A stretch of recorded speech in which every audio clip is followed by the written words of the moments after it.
They ask me what power looked like. Not the power you've been taught, not the power in your textbooks. Let me take you back. 1200s, the age of empires, when the world had a different center. Power was gold that crossed deserts on the backs of 10,000 camels. Salt, worth more than blood. Scholars, worth more than soldiers. I walked through Niani when its markets could buy kingdoms, when a merchant's word was law and a king's generosity was legendary. Mansa Musa hadn't even begun his pilgrimage yet, but we already knew what wealth meant. We didn't whisper our wealth. We proclaimed it. Indigo robes that took 6 months to dye, each layer a season of patience. Gold so heavy it announced you before you spoke. Before you entered a room, every ring told a story.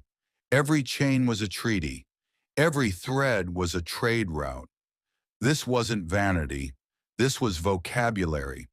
If you couldn't read what a person wore, you couldn't read power at all. The architecture wasn't decoration. It was declaration.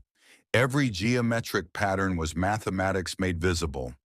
Every courtyard was an observatory.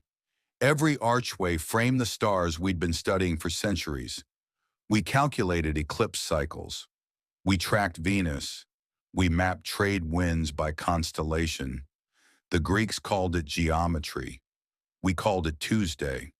While Europe was burning libraries, we were building them. Timbuktu wasn't just a city, it was a statement.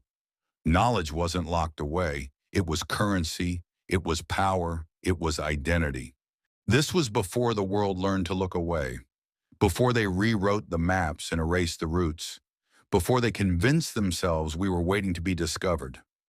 This was when we were impossible to ignore, when our gold destabilized Mediterranean economies, when our scholars were cited in Cairo, Baghdad, and Cordoba. I was there, I remember, and I'm still here.